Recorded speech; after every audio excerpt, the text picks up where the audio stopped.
우리의 마음을 만져주시는 분은 주님밖에 없는 줄로 믿습니다.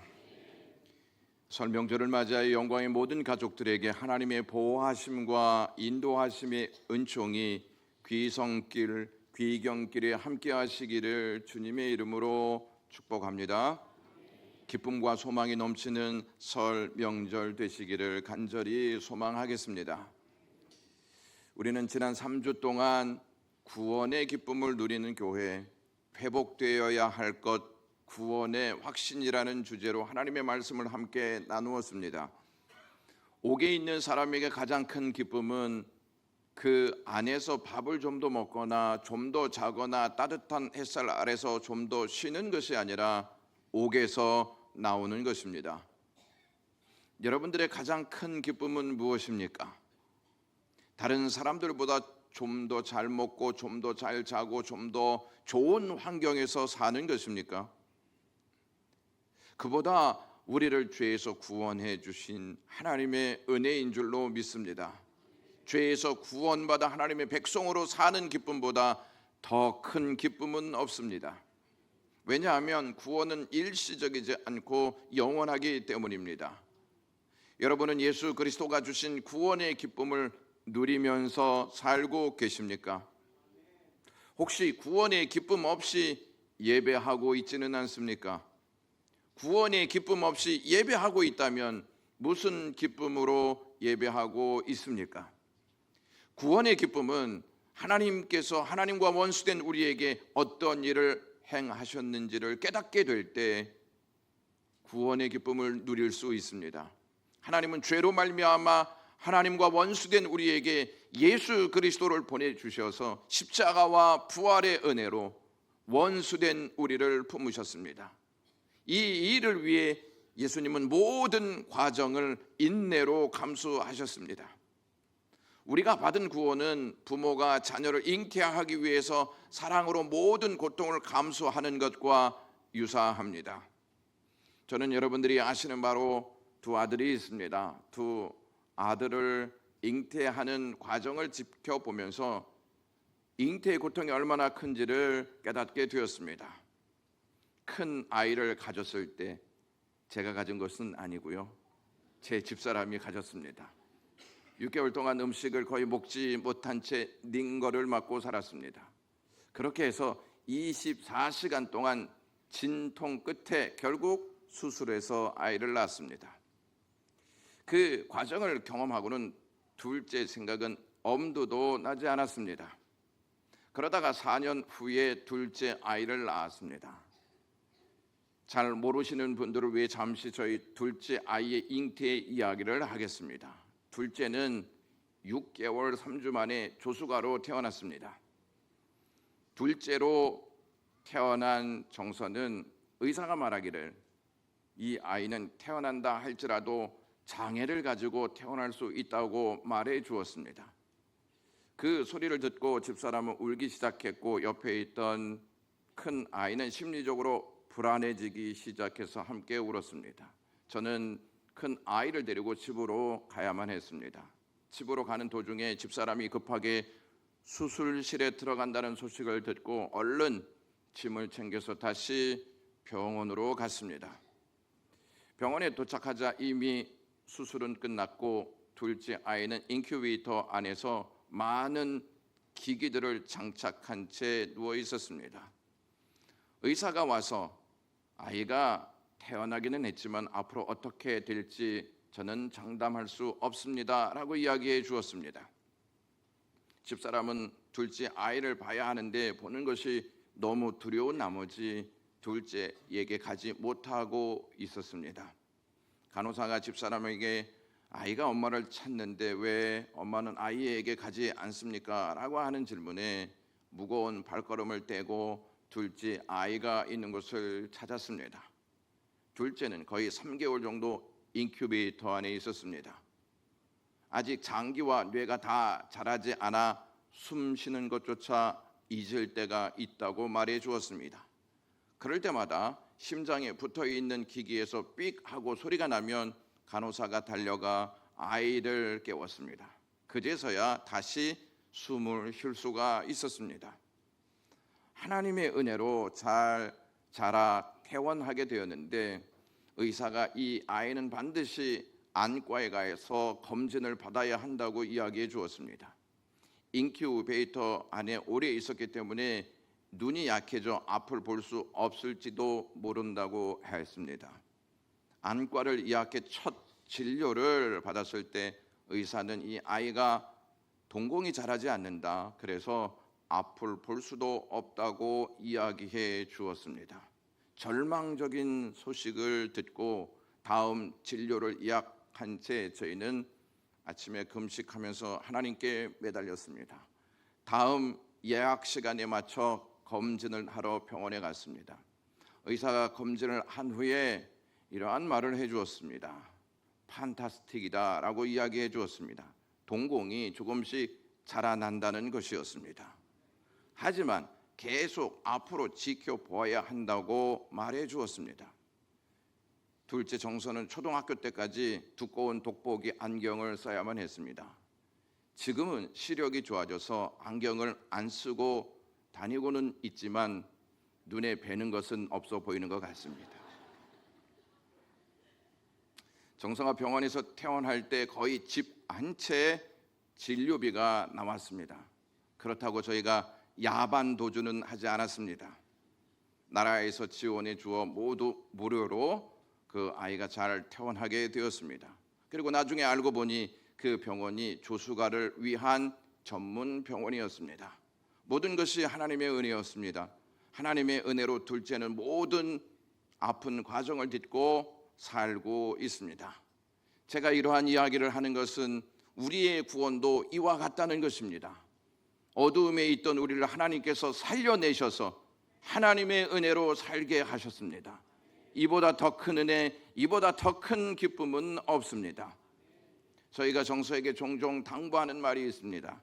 너는 하나님께서 살려주셨으니 하나님이 살려주셨다는 확신을 가지고 하나님이 기뻐하시는 삶을 살아야 된다고 말해주고 있습니다. 정서가 하나님이 살려주셨다는 확신이 없으면 하나님께 감사하지도 않을 뿐더러 하나님의 영광을 위해서 살지 않고 자신만을 위해서 살아갈 것입니다. 여러분들은 하나님의 은혜로 구원받았다는 확신이 있습니까? 구원받았다는 확신이 있으면 이제 구원받았으니 마음 놓고 다리를 쭉 뻗고 잘 살자 하는 마음으로 살 것입니까? 구원의 확신을 가진 자는 어떠한 환경에서도 구원받은 자답게 그리스도인으로 삽니다. 신약 단어 수업이라는 책에 나온 내용입니다. 한 유대인이 유대교와 그리스도교, 즉 기독교의 차이를 이렇게 이야기했습니다. 우리 유대인들은 우리 종교를 매일 실천하지만 그리스도인들은 그들의 종교를 오직 주일에만 실천합니다 라고 말했습니다. 이 글을 접했을 때 구원받은 자의 삶에 대해서 다시 한번 생각하게 되었고, 교회 밖에 있는 사람들도 우리의 허점을 간파하고 있구나 하는 것을 알게 되었습니다. 구원받은 자는 주일에만 교회에 나와 예배하는 것으로 만족하지 않습니다. 오늘은 구원받은 자가 어떻게 살아야 하는지에 대해 말씀을 통하여 함께 하나님이 주신 은혜를 나누겠습니다. 우리는 보이는 것에 마음을 빼앗기고 집중할 때가 많습니다. 또한 오늘을 사는 사람들은 오늘이 다인 것처럼 오늘 일하는 시간 안에서 단편적인 것만 보고 판단하는 경우가 많습니다. 오늘 본문은 제자들이 예수님께 화려하고 웅장한 성전을 보면서 감탄하는 것으로 시작합니다. 오늘 본문 내용에서는 잘 나타나 있지는 않지만 누가복음 21장 5절에서 이렇게 말씀하고 있습니다. 어떤 사람들이 성전을 가르쳐 그 아름다운 돌과 헌물로 꾸민 것을 말하매라고 되어 있습니다. 따라서 마태복음 21장 1절 내용을 좀 더 확대해서 말한다면, 예수님, 저 성전 건물을 보십시오. 정말 아름답지 않습니까? 대단하지 않습니까? 예수님이 왕이 되셔서 우리 이스라엘을 이 성전과 같이 영광이 회복되도록 하십시오라는 의미입니다. 제자들은 마태복음 21장에서 예수님이 경건과 사랑 없는 외식하는 종교 지도자들과 다를 바 없는 강도의 소굴이 되어버린 성전을 향해 강하게 책망하신 사건은 까맣게 잊어버리고 성전이 얼마나 화려하고 웅장한지, 얼마나 많은 황금이 쓰였는지 외형만 보고 감탄할 뿐 성전 안의 문제는 보지 못하고 있었습니다. 그때 예수님께서 제자들에게 너희가 이 모든 것을 보지 못하느냐라고 말씀하셨습니다. 이는 성전의 겉모습만 보고 감탄하고 있는 그들에게 성전의 모든 것, 즉 성전의 미래를 보지 못하고 있느냐라고 하신 말씀이었습니다. 제자들은 오늘의 화려함과 웅장한 성전만 보았지 미래의 성전이 어떻게 될지에 대해서 전혀 보지 못하고 있었습니다. 예수님은 그들이 보지 못하고 있는 미래의 성전에 대해서 돌 하나도 돌 위에 남지 않고 다 무너진다라고 말씀하셨습니다. 예수님의 말씀을 듣고 제자들은 큰 충격에 빠졌습니다. 영원할 것만 같았던 화려하고 웅장한 성전이 미래에 돌 하나도 돌 위에 남지 않고 다 무너진다는 것이 믿어지지 않았기 때문이었습니다. 제자들이 보고 있는 예루살렘 성전은 헤롯이 지은 것이었습니다. 헤롯이 이 성전을 짓기 전에 이스라엘 백성들이 바벨론 포로에서 돌아와 스룹바벨이라고 하는 사람과 함께 성전을 재건하였습니다. 그 성전은 예수님이 오시기 500년 전에 재건되었습니다. 스룹바벨 성전이 한동안은 하나님께 신령과 진정으로 예배를 드리고 성전의 모습으로서의 그 역할을 감당하였지만 500년이 지나는 동안 다시 그 기능을 잃어버렸고 외형 또한 낡아지게 되었습니다. 이때 유대의 분봉 왕이 된 헤롯은 유대인들의 마음을 사기 위해 성전을 웅장하고 화려하게 보수하였습니다. 단순히 보수라고 하기보다는 당시 지중해 중동 지역에서 최고의 건축물로 꼽힐 정도로 확장하여 재건축하였던 것입니다.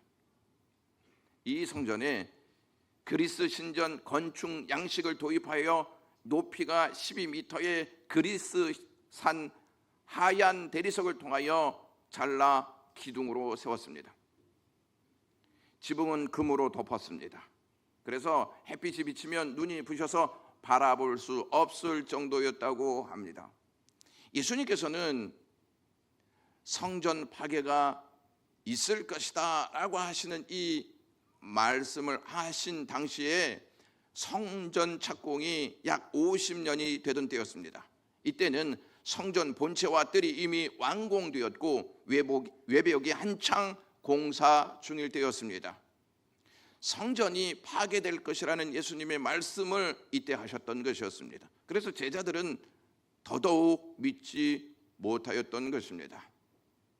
우리는 화려하고 웅장한 것에 가치를 두지만 하나님은 화려하고 웅장한 것에 가치를 두지 않습니다.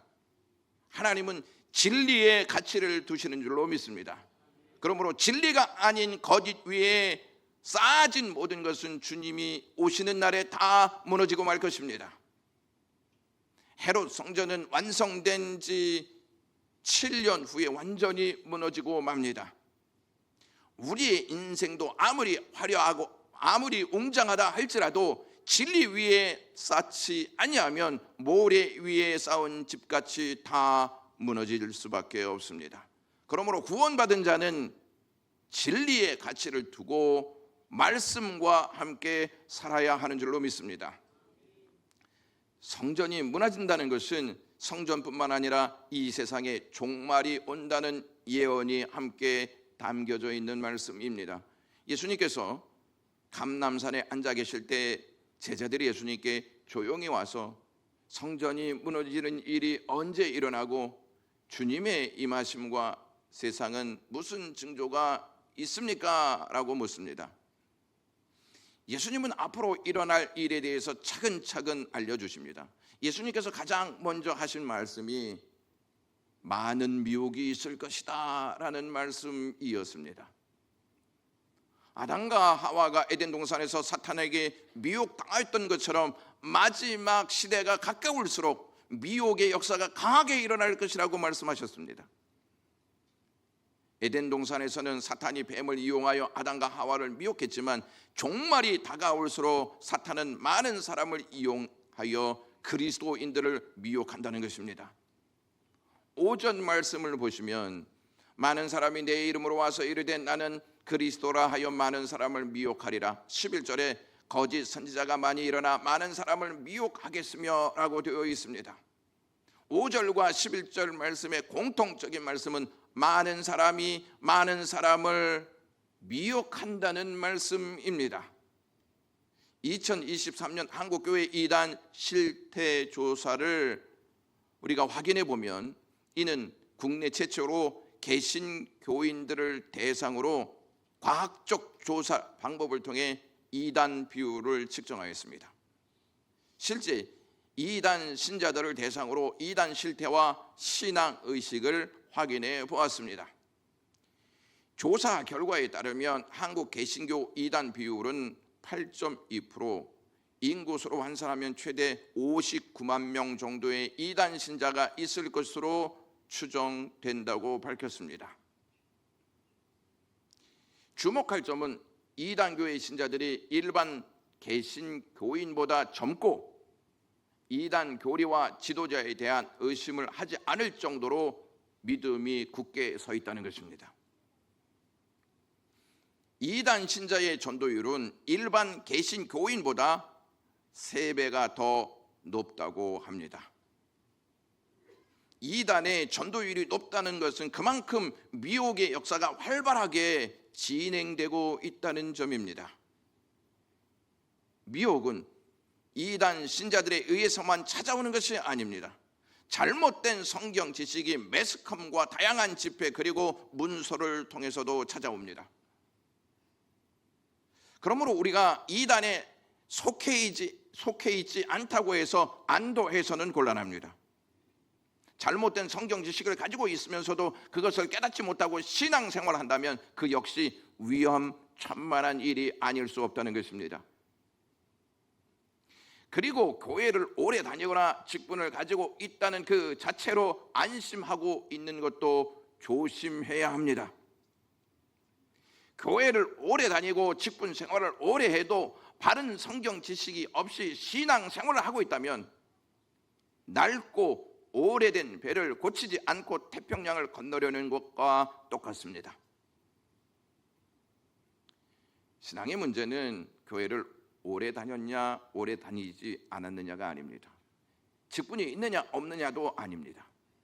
얼마나 하나님의 말씀으로 삶과 신앙이 다듬어지고 교정되면서 성숙한 모습으로 살아가고 있느냐 하는 것입니다. 그러므로 구원받은 자는 미혹의 영이 강하게 일어나는 시대에 진리로 자신을 다듬고 진리에 대한 확신을 가지고 비진리에 대해서 성숙한 모습으로 대항하면서 사는 것입니다. 예수님은 두 번째 6절에서 이런 말씀을 하십니다. 난리와 난리의 소문이 있을 것이라고 하십니다. 우리는 지금 탄핵 정국으로 나라가 난리입니다. 법과 질서가 모두 무너져 버렸습니다. 나라의 중심을 잡아줄 지도자가 없는 상태입니다. 정치 지도자들이 모두 자신과 자기 정당 이익만을 추구하고 일하고 있습니다. 백성들이 어떠한 상태에 있는지, 어떠한 어려움을 겪고 있는지를 생각하지 않는 것 같습니다. 이로 인해 백성들은 둘로 나누어져서 서로 옳다고 싸우고 있습니다.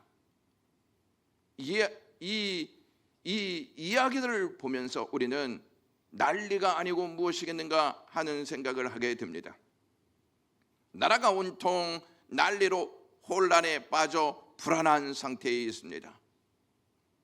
난리는 우리나라뿐만 아니라 전 세계에서도 나타나고 있는 징조입니다. 전 세계는 범죄와 빈곤 그리고 경제적 공황으로 하루도 편할 날이 없을 정도로 난리입니다.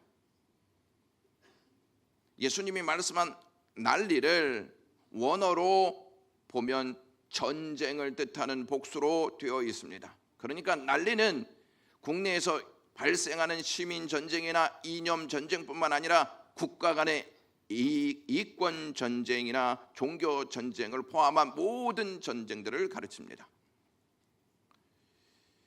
종교를 가진 사람들이 서로 사랑하지 못하고 대적하고 싸우고 있는 현실 속에 있습니다. 이스라엘과 하마스와의 전쟁이 중동 전쟁으로 확전되었습니다. 우크라이나와 러시아와의 전쟁이 언제 끝날 줄 모르는 상황에서 북한 병사들까지 동원되어 싸우고 있습니다.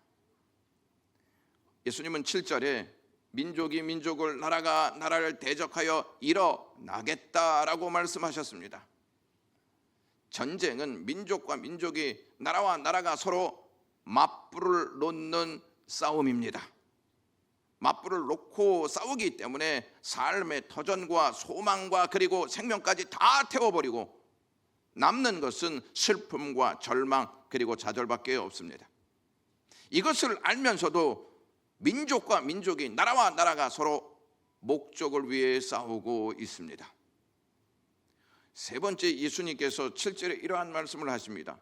서로 대적하여 전쟁과 더불어 곳곳에 기근과 지진 그리고 재난이 일어날 것이라고 말씀하셨습니다. 1월 9일 KBS가 보도한 내용으로 제목은 세상의 종말이 온 듯이라는 제목으로 그 내용이 보도된 바 있습니다. 미국 LA산 7개가 동시다발적으로 산불이 났습니다. 이 산불이 할리우드로 옮겨져 서울의 4분의 1가량이 전소되었고 약 200조 이상의 손실이 났다고 보도했습니다.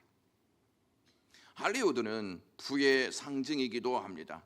부의 상징인 할리우드가 깜짝할 사이에 다 사라지고 말았습니다.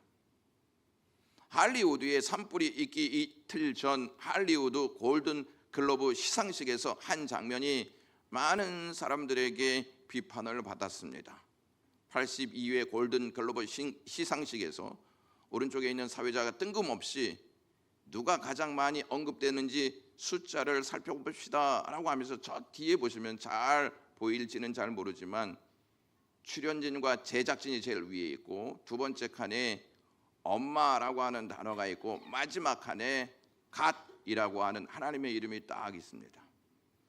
누구의 언급이 제일 많이 나왔는지를 통계를 딱 보는데 출연진과 제작진이 11번 언급되었고 엄마라는 말이 2번 언급되었다. 이 점을 막 이야기하면서 창조주이신 하나님에 대해서는 전혀 언급이 없다. 이렇게 하면서 농담 섞인 말로 하나님을 조롱하였습니다. 왜 갑자기 이런 농담 섞인 말로 하나님을 조롱하였을까요? 부가 상징이 되어버린 할리우드는 하나님을 조롱하는 문화가 짙게 깔려 있습니다. 하나님은 조롱받아야 할 뿐도 아니고 농담거리로 삼아야 할 뿐도 아니라 경배받으셔야만 하는 분인 줄로 믿습니다. 경배의 대상이신 하나님을 사회자가 농담으로 조롱하자 골든 글로브에 참석했던 모든 사람들이 다 웃었습니다. 그 자리에서 한 사회자로 인하여 하나님이 웃음거리가 된 것입니다. 그리고 이틀 후에 할리우드에서 끔찍한 화재가 일어났습니다. 한 네티즌은 이것은 우연일리가 없다라고 말했습니다. 미국만이 아니라 전 세계는 지금 자연재해로 골머리를 앓고 있습니다. 대만에서 6.4의 지진이 일어났고 일본에서도 6.6의 지진이 일어났습니다.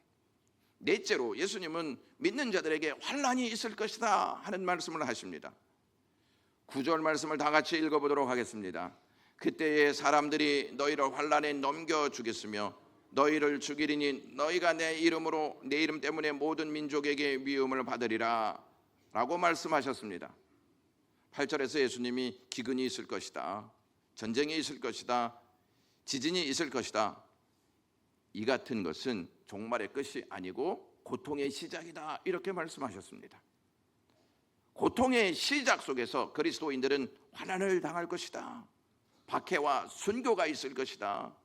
세상 가운데 미움을 당하게 될 것이다 하는 말씀을 예수님께서 그들에게 하십니다. 9절에서 환난이라는 말은 분쇄하다, 짓누르다 하는 의미를 가지고 있는 동사입니다. 믿는 사람들이 주님의 이름으로 인하여서 억눌리게 되고 아프게 되고 찢겨지게 되는 고통이 따를 것이다. 왜냐하면 세상이 믿는 사람들을 미워하기 때문이다. 이렇게 예수님께서 말씀하셨습니다. 주님의 이름으로 미움을 받는 것을 이상히 여길 필요가 없습니다. 왜냐하면 예수님이 이미 다 말씀해 놓으셨기 때문입니다. 이것이 종말 전에 나타날 현상이라고 예수님이 알려주셨습니다. 예수님은 환난으로 인해 많은 사람들이 실족하게 될 것이다 하는 내용을 10절에서 하십니다. 그때 많은 사람이 실족하게 되어 서로 잡아주고 서로 미워하겠으며 라고 되어 있습니다. 여기에서 실족하다라고 하는 이 동사가 시험에 빠지다, 장애물에 걸려 넘어지다 라는 뜻을 가지고 있습니다. 여러분, 교회 밖에 가난한 성도가 많다고 하지 않았습니까? 교회에 안 나와, 교회에 나오는 것을 별로 좋아하지 않는 성도들이 많이 있다고 했습니다. 그들에게 물어보면 다 실족했다고 말하고 있습니다. 다 넘어졌다고 말하고 있습니다. 예수님이 계실 때에는 제자들이 복음을 전파할 때 모든 사람에게 미움을 받을 것이다 라고 하는 내용이 기록되어 있고, 재림이 임박할 종말 시대 때에는 모든 민족이 예수 믿는 사람을 미워할 것이다 라고 예수님께서 말씀하셨습니다. 이 예루살렘 성과 예루살렘 성전이 함락되었을 때 사람들이 예수님의 제자들을 잡아 괴롭히다가 죽였습니다. 제자들은 예수 파라는 이유 때문에 세상에 미움을 받았습니다. 오늘날 많은 교회가 초대교회로 돌아가자 하는 운동을 외치고 있습니다. 그 초대교회는 환난과 죽음을 이기기 위해 분투했던 시대라는 것을 교회가 잊고 있습니다. 초대교회의 달콤한 열매만을 기대하면서 초대교회로 돌아가자라고 하는 외침을 하고 있다는 것입니다. 초대교회는 고난의 열매를 거둔 시기였지 평강의 시대가 아니었습니다. 믿는 자들이 환난으로 인해 죽음을 당한 역사는 초대교회 이후 오늘날까지 계속되고 있습니다. 우리나라에서는 예수 믿는다는 이유로 잡아오게 가두거나 죽이는 일은 없지만 세계 곳곳에서는 아직까지 예수를 믿는다는 이유로 죽임을 당하는 일들이 계속되고 있습니다. 믿는 사람들을 시험에 빠지게 하고 장애물에 걸려 넘어지게 하는 배후 세력은 사탄입니다. 그러므로 구원받은 사람들이 실족하지 않도록 항상 주님을 바라보면서 깨어 있어야 할 줄로 믿습니다. 마지막으로 예수님은 불법이 성행할 것이고 사랑이 식어질 것이다 라고 말씀하셨습니다. 11절 말씀 보시면 거짓 선지자가 많이 일어날 것이다 예수님께서 말씀하셨습니다. 거짓 선지자란 하나님의 소명을 받지도 않고 받은 사람처럼 거짓을 말하고 속이는 사람입니다. 이러한 사람들의 가르침으로 인해서 많은 사람들이 그릇된 길로 가게 될 것이라는 말씀입니다. 12절 원문의 말씀을 보시면 불법의 주어가 거짓 선지자로 되어 있습니다. 하나님께 소명을 받지 않는 사람들이 다른 사람들에게 하나님의 법을 어기도록 만든다는 것입니다. 그래서 불법을 조장하여 불법이 불법인 줄 인식하지 못하고 살도록 만든다는 것입니다. 하나님의 법을 잘 지키지 않는 사람이 사회법을 잘 지킬 수 있습니까? 하나님의 법은 하나님 사랑과 사람 사랑을 기초로 하기에 사회의 질서와 사람의 인권을 존중합니다. 그러니까 불법이 성행할수록 사랑은 식어질 수밖에 없습니다. 불법과 사랑은 반비례 관계에 있습니다. 법을 어기면 어길수록 사랑은 점점 더 식어진다는 것입니다. 자신을 사랑하고 돈을 사랑하고 쾌락에 자기의 모든 것을 다 바쳐가며 그 사랑에 빠져 있을수록 이 세상의 사랑은 식어진다는 것입니다. 사랑이 식어지지 않습니까? 그러면 그 어떠한 짐승보다도 더 사납습니다. 그래서 폭력을 일삼고 그것을 전혀 양심의 가치를 느끼지 못합니다. 우리가 사회 현상을 보면 묻지마 살인이 있습니다. 묻지마 폭력이 있습니다. 바로 이러한 것들이 이 마지막 시대 때에 나타날 징조임을 보셔야 합니다. 또한 사회에서 사람을 납치하여 자신들의 이익을 챙기는 일들이 번번이 일어나고 있습니다. 세상은 점점 더 무서워지고 있습니다. 세상만 그렇습니까, 여러분? 교회도 사나워지고 있다는 사실을 아십니까? 이기심과 불화, 분열, 물질 문제, 정욕 문제와 같은 세상적인 문제들이 교회 안에서 신자들 사이에 생겨날 때 뭔가 좀 다를 줄 알았던 사람들이 실망하고 신뢰도 사랑도 식어져서 지극히 인간적이고 세상적으로 자기 유익을 위해 살아갑니다. 손해보지 않고 사는 것이 지혜로운 것처럼 보인다는 것입니다. 이러한 일들이 발생하는 것은 불법이 성행하기 때문입니다. 오늘 예수님이 말씀하신 내용이 오늘날 우리에게도 나타나는 징조입니다. 그러므로 지금 예수님이 오시고 세상이 무너져도 할 말이 없습니다. 예수님께서 세상 끝날 징조만 말씀하시지 않고 제자들에게 해야 할 일이 무엇인지도 말씀하셨습니다. 13절 말씀에 그러나 끝까지 견디는 자는 구원을 얻으리라 라고 말씀하셨습니다. 예수님은 이 말씀을 하시고 십자가에 달려 죽으실 것을 알고 계셨습니다. 예수님은 십자가에 달려 죽는 것이 어떠한 일인지 잘 알고 있었습니다. 그러나 십자가를 피하지 않으셨습니다.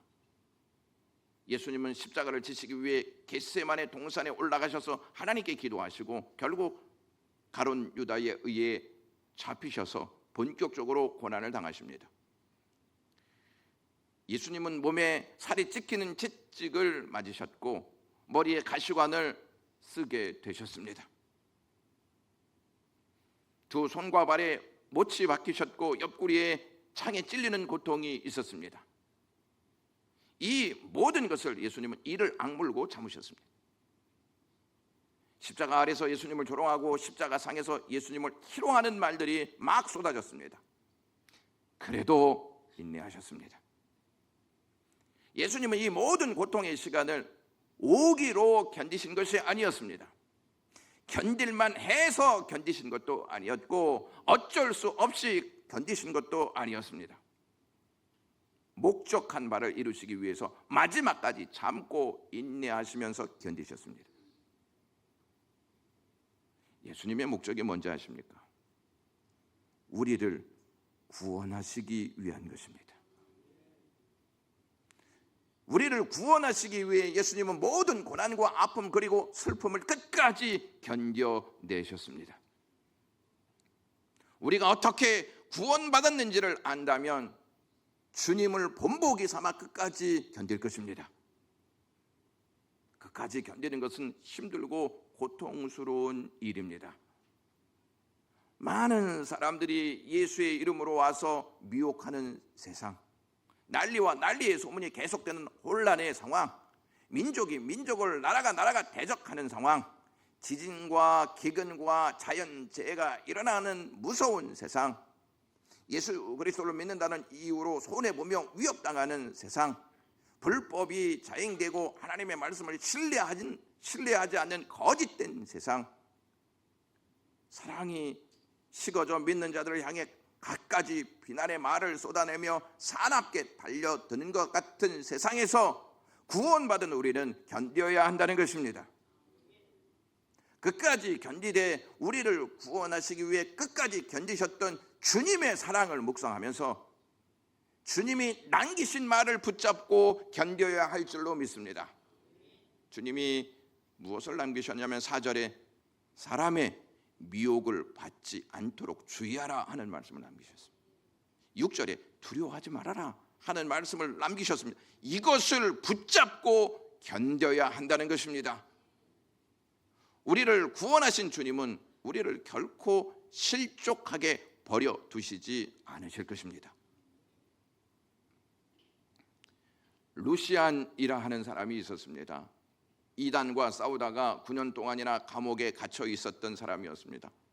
311년 맥시미아노 황제가 박해했을 때 그도 잡혀서 끌려가 신문을 받았습니다.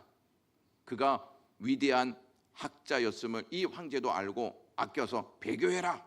그러면 내가 목숨을 살려주고 부귀 영화를 주겠다 이렇게 약속했습니다. 그리고 황제가 대답을 기다렸습니다.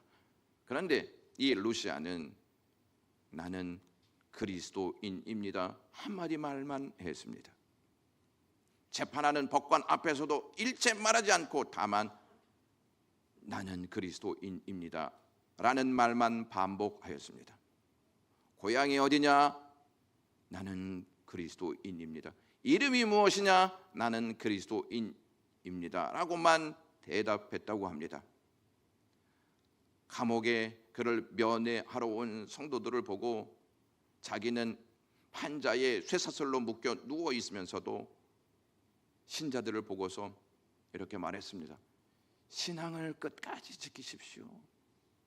그렇게 권면했다고 합니다. 그리고 쇠사슬에 묶여 누워 있는 그의 가슴에 성찬 예식을 할 수 있는 제단으로 만들고 같이 성찬식을 한 다음 날 참수형을 당해 순교했습니다. 박해자들은 그의 시체에 큰 돌을 매달아 깊은 바다에 던져 넣었으나 2일에서 3일 후에 시체는 다시 떠올랐다고 합니다. 우리가 언제 어디서나 자랑하고 고백해야 할 말이 나는 그리스도인입니다 하는 말입니다. 세상과의 타협이 들려와도 유혹이 눈웃음 쳐도 죄가 미혹시켜도 우리가 자랑스럽게 해야 할 말이 있습니다. 그리스도께서 나를 구원해 주셨고 나는 그리스도인이 되었다는 것입니다. 구원받은 자는 그리스도인답게 삽니다. 기도하겠습니다. 하나님 고맙습니다. 우리를 구원해 주셔서 감사합니다. 이 험한 세상 그리스도인답게 살아갈 수 있게 하시옵소서. 예수 그리스도의 이름으로 기도드리옵나이다. 아멘.